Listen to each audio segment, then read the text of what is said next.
Hello नानी बाबुहरू, हजुरहरूले टेबलमाथि रहेका सामानहरू चिन्न सक्नुहुन्छ त? सबैभन्दा पहिला देखिन्छ चस्मा, जसले हाम्रो आँखाको चाहिँ सुरक्षा गर्ने गर्दछ।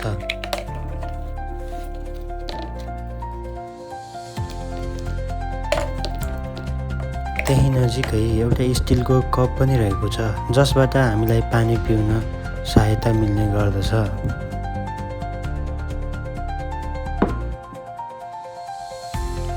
त्यसको ठ्याक्कै दायाँपट्टि एउटा पेन्सिल रहेको छ, जसको सहायताले हामीलाई कापीमा लेख्न वा चित्र बनाउन सकिन्छ।